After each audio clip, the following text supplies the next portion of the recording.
In this video, we're going to be learning about histograms. Histogram is a graphical display of data using bars of different heights.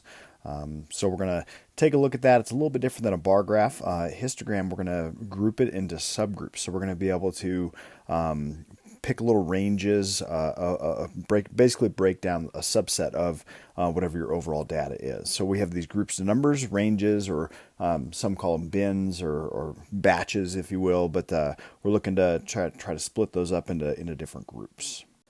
So how we organize these, we just do a normal, what looks like an XY chart on the x-axis, on the bottom axis there. That's going to be where we're going to have our little bins or our ranges, our age categories, or our different sets of data within that data. And then on the y-axis, that's going to be the frequency. So that's how many times it occurs, maybe within that subset or within that range is what we're looking for. And so within these graphs, we draw little bars, counting how many times something happens that fits within that range. We usually shade it in. Sometimes we'll put the actual number above it, and I'll show you what that looks like in some examples.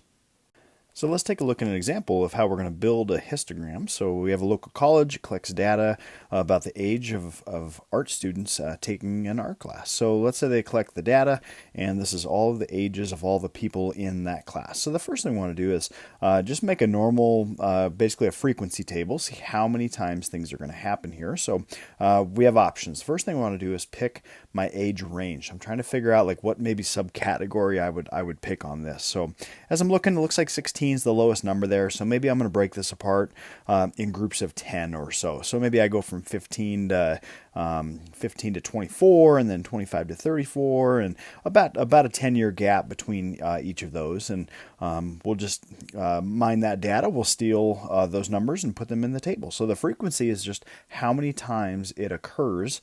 So I'm just going to go down the list and look for any numbers that are between 15 and 24. And every time I get one, I'll just do a little tally mark. And so it looks like I get 7 total between the ages of 15 and 24. And just repeat the process for the other data. So from 25 to 34, just doing some counting here, looks like I come up with 10 that fit that category. 35 to 44, looks like I have 4, and so I'm just crossing them off as I go here. 45 to 54, only 2. And then 55 to 64, looks like I have 4. So that's a way to just build a little frequency table, gives me the numbers that I need. So we're going to go ahead and build what looks like an XY graph. On the x-axis there, I'm just going to put my bins or my ranges, my age categories for this one. And then on the y-axis, we'll put the frequency. So I look at the frequency, looks like it goes from 2 to 10, and so I'm just going to ballpark those and go up by 2 each time. You can do kind of whatever you want, but that would be the frequency on the y-axis, and then your age ranges or your bins or your batches would be on the left. So I'm just going to roll through the list of them. So 15 to 24, looks like I have 7. So I'm going to go ahead and go up to what I think looks like 7, draw a bar there, and then shade it in, and then repeat the process. So 25 to 34, looks like there are 10 there, so I'm going to go up to the height of 10 for the frequency for that age category. And looks like there were 4 for the 35 to 44. There were 2 from the 45 to 54, and then back to 4, 55 to 64. So that's what that histogram is going to look like. Sometimes it might be nice to maybe just put the numbers on the top there just so you can see exactly where it is. Might just be a little easier to read. But that histogram gives us a nice overview, a nice picture of what this data could look like if I just broke it down into subcategories. So it looks like the majority of the students taking this class are in that age of 25 to 34.